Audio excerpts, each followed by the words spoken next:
Hey Eve, I wanted to check in about those materials that I asked you to have ready by tomorrow. I just wanted to make sure that you were actually going to be finished making them in time. I see they haven't been submitted and it's already so late. Hello, Mr. Brown. Thank you for reaching out to me outside of work hours. I'm a little confused as to what you mean by those materials for tomorrow. I thought that you knew your daughter Hillary was in charge of them.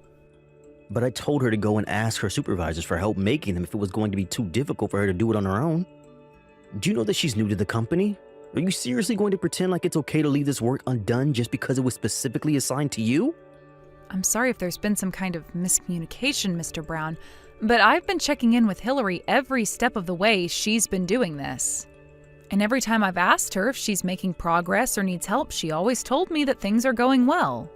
It was only today, right as I was supposed to be clocking out, that she came up to my desk and told me that she actually wasn't going to have it done on time at all. And that's when she asked me to take care of it for her. That's why I'm still at the office this late at night. So there you go. You admit that you were slacking off doing your duties as her supervisor and failed to assess actual progress being made. Honestly, I don't know why this company ever gives these kinds of roles to women. They always let their petty interpersonal drama get in the way of everything. And then you have the gall to try and put this all on an employee that you were supposed to be keeping an eye on? Sir, are you really trying to pin all of this on me when I'm the one working hard to make sure this all gets finished before tomorrow? It's obvious that you were being a bad supervisor and making Hillary feel uncomfortable coming to you with this matter. It's no wonder she waited until the last minute to ask for your help in finishing it up. You really need to think about the environment you're making for our employees. Even if that was true, the fact of the matter is that Hillary didn't ask for my help in finishing it. She gave me what she had done and told me to do the rest for her. She told me she had plans that she couldn't miss and then left the office. And now you're trying to pin this all on my daughter just because she had plans for tonight? Who knows how long she's had this on her agenda? Hillary is still young. Do you understand that? You shouldn't be wasting her youth with busy work. Besides, it's like you said, it was time to quit for the day, and there's no reason why my Hillary should ever have to work overtime. If you're not going to do your job in making sure she gets her work done during work hours, then of course it's all going to fall back on you. Are you serious, Mr. Brown? I told you that I checked in with Hillary over and over again. Well, clearly you were doing something wrong or else none of this would have happened at all. Now quit trying to blame my daughter for your screw-ups. If my daughter asks you to finish her work for her, you just nod and say, yes, ma'am. I hope you're ready to spend all night at the office.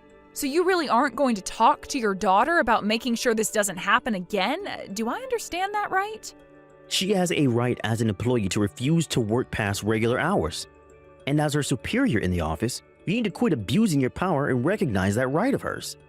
If she says no to more work at the end of the day, then obviously any work that was left undone under your watch would fall to you. I really don't think that's the company policy. And anyways, it wasn't that she couldn't do the work, it's that she wasn't doing any work. Even though I was repeatedly reminding her to do so, not only that, but this isn't the only problem like this I've had with her. Well, you really do have some nerve trying to pass off all of your failures onto your underlings. You're the more experienced employee, so this is on you to fix. Okay, then I understand, but that being said, I do have one more thing to ask of you, sir. When we've gone out for company dinners, Hillary was paying for her share with the company's end of your party fund. Not only that, but she's been caught taking money from that fund to go out and eat by herself as well. This is a textbook case of embezzlement, and it really is a serious issue. So could you at least talk to her about that?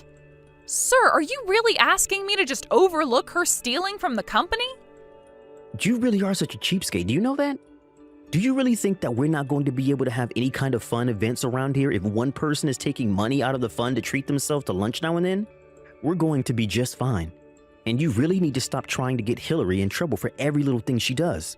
Sir, are you really asking me to just overlook her stealing from the company?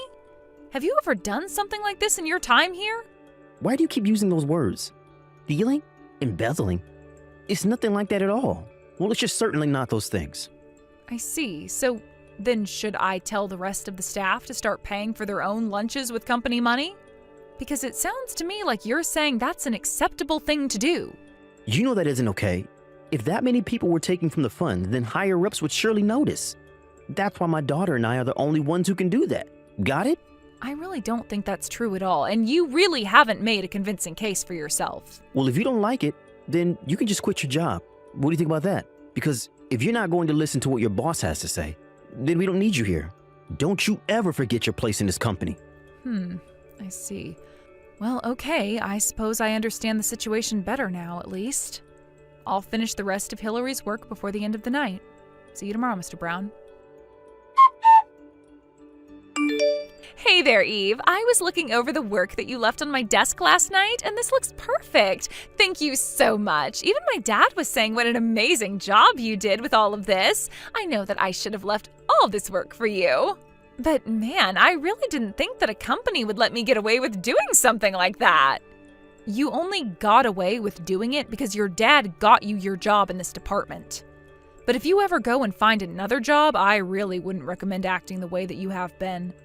For example, the day after I turned in your work for you, I also saw that you left a receipt for what appears to be a night of drinking and expensive food at a bar. What exactly do you want me to do with this? What do you mean, what do I want you to do with it? I used the company card to pay for it, so I want you to take it off our records. Well, this wasn't a work expense, so I guess what I'll do is create an invoice for you to pay back what you spent on the card. Oh, Eve, you really are just so funny. Do you know that? But now, this receipt is related to work. You see, I've had to drink more to keep up with the stress of this job, so therefore the company should be paying for my outings. I see. Well, as compelling as that is, that goes against company policy, so I'm afraid I can't make that happen. Oh, really? But I was talking to my dad and he told me to just leave the receipt on your desk for you to take care of. So are you really going to pretend like you know more about how this company works than my dad? You do know that he's your boss, right? You really need to learn your place in this company, Eve. I appreciate your reminding me of that, but the thing is that your father doesn't have the right to make that call either. In fact, neither of you should be using company money for personal outings. Listen to me. You should know that I have a date with the CEO of this company, okay? So if things go well, then I am going to become the wife of the next CEO. That means that I'll be higher up than you could ever hope to be. I see. So you're basing this all off one date that you haven't had yet? Sometimes I wonder why I even bother with you at all. It's all part of my dad's plan to help us climb up this corporate ladder, and I am his secret weapon. I see. Well, that's just quite creepy, but it also doesn't have anything to do with me or this. So you can have whatever love life you want, but while you're at work, you are expected to do your job and follow the company rules.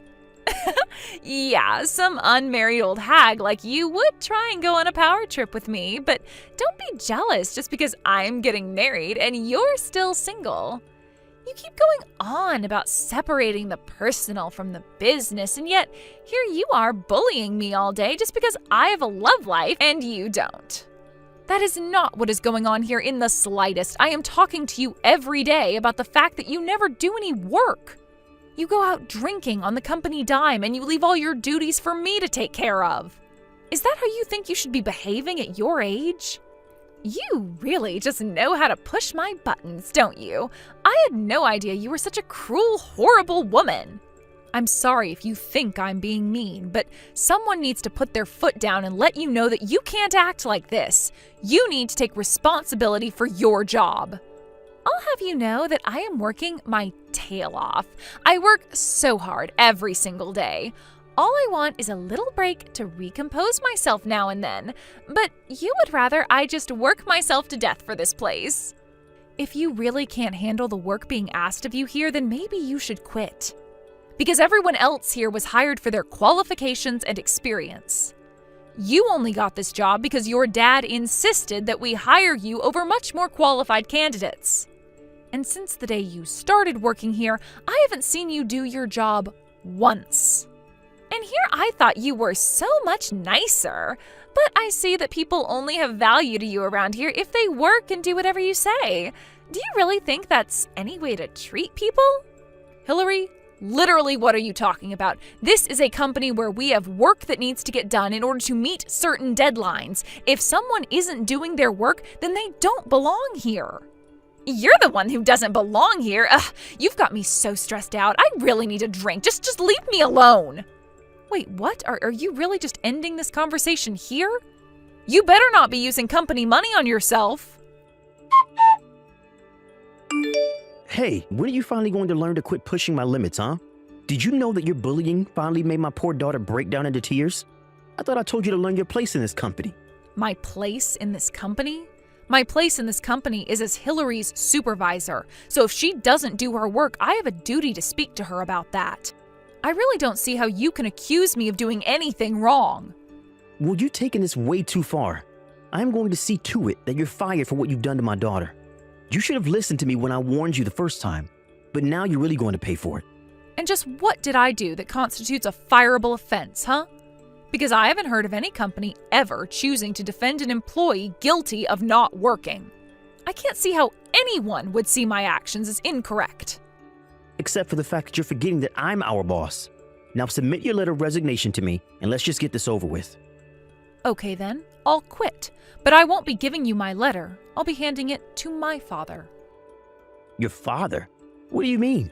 Don't tell me that you meant to type the company president, but you had a slip and typed out father instead? That's worse than calling a teacher mom in school. I mean, even up to the very end, you just keep making mistakes. That wasn't a mistake, although it wouldn't matter whether I called him dad, father, or the company president, since they're all the same person. Wait a second. What? Are you saying that your dad is the company president? That's exactly what I'm saying, Mr. Brown, and he isn't one to take nepotism lightly. It's clear to anyone who hears the facts about what's been going on who is in the right and who is in the wrong. So I hope you're ready for what's in store for you next. Wait, are you serious? I mean, I thought it was funny that you two share the same last name, but I thought it was just a coincidence. I mean, both your last names were Smith. I thought that was just a really common last name. That's why I didn't even bother trying to hide my name. I figured that everyone would think the same way that you did. And so that's why I never told anyone who my real father was. But I don't understand. Why would they hide something as important as that from me, your boss? Because I really didn't think it was all that important, and because I don't like using my family to get what I want. I knew that if people knew who I was related to, that I would never be treated equally. But I should have known who you were. I mean, had I known that you were the daughter of the CEO, then I would never treated you like this. I see. So you're saying that the way you treat employees is all connected with how much influence they might have over your career? Because I'm afraid that I've already left my desk and was going to deliver my letter of resignation to the top floor. No, wait, stop. You can't do that, please. I can't be responsible for firing the daughter of the CEO. Please, let's just forget all about this, okay? You don't have to talk to your dad at all. Let's just all get back to work and pretend that none of this ever happened. I'm afraid that it's far too late to try and do any of that. Besides, what would getting back to work even mean in an office where you and your daughter treat this place like your personal playground? What are you talking about? But I promise you that the two of us are going to really start doing our jobs from here on out. I'm so sorry if you were concerned at all about our performance, but I promise to have a talk to my daughter about these very serious issues. Wow, you really about-faced so hard. I'm not sure whether I should be laughing or cringing at that. Who was the one who was just telling me that they would defend Hillary's slacking off? You're right. That was wrong of me, and I realize that now. I've been too soft to my daughter, and I promise to have a very stern conversation with her. Just please don't go and talk to your father about any of this yet. No, I really can't understand, and I am going to be talking to my dad. I have seriously had it with the two of you. You have broken so many rules and violated so many policies to just serve yourself and Hillary. Did you really think that I was just going to let you get away with all of this like it was nothing? I hope you can understand. Please, I really had no idea whose daughter you were. If I did, then I would have never acted in the way that I did towards you. It's just that, well, you know, these companies have strict structures and sometimes I need to enforce them on underlings like I was doing with you. I wonder if you even realize the doublespeak that you engage in all of the time. Do you realize how many contradictions you're full of? Maybe if you actually showed any level of self-awareness, then I wouldn't feel the need to go through with this. Please, I'm begging you not to talk to your dad about this. It would cost me my job. Well, thankfully for you, my dad doesn't come back from a business trip until tomorrow. But he may have some words to exchange with you when he is back. Anyways, that's all I have to say on the matter. What could you possibly have to say to me now? Are you really going to pretend like you're sorry for what you did just because you got caught? Besides, after what you pulled, the police are going to get involved too. But please, surely we can just forget about all this, right? I just lost my temper is all. I don't care what excuse you have yourself. Letting you stay in this office any longer is putting all employees at risk. I mean, you were really trying to hurt me, I could tell. But I guess you thought that just because I'm a woman means that I would be weak, huh? I just didn't expect you to be so strong. Well, I've been doing judo ever since I was little. I throw men twice your size and triple your strengths on the mat like it's nothing. But the fact that you tried to ambush me in the parking lot, cover my mouth with your hand, you're nothing but a coward. Please, I didn't think that you would be able to fight back. Just give me one more chance. I'll even work for free. Just please, don't go to the police about this. It's far too late for any of that. I've already told my dad everything. You should have seen how angry he got, but don't worry, you're still allowed on company property for one more day. After all, my dad still wants to talk to you. So anyways, go to the top floor and have your conversation with him. And by the time you're finished cleaning out your desk, the police should be on the ground floor ready to pick you up. After I told my dad everything, including what Mr. Brown tried to do to me in the parking lot, he was furious. It was actually his own staff that had to hold him back from leaping at Mr. Brown and attacking him when he entered his office. After he caught his breath, my dad explained to Mr. Brown that he and his daughter were being let go and were also being sued by the company for embezzlement. Mr. Brown was also facing a lawsuit from me as well for his attempted assault. In the end, he owed so much in legal fees that he had to go deep into debt to pay it all back. My dad also made sure that he would never work in this town again through his connections and networks. I requested a restraining order against Mr. Brown and his daughter in case they ever tried to get revenge on me. After his firing, however, I was promoted to Mr. Brown's position as department chief. Since then, both productivity and employee satisfaction have been at their highest point in years. Thank you for watching. If you liked this video, please give it a thumbs up and don't forget to subscribe.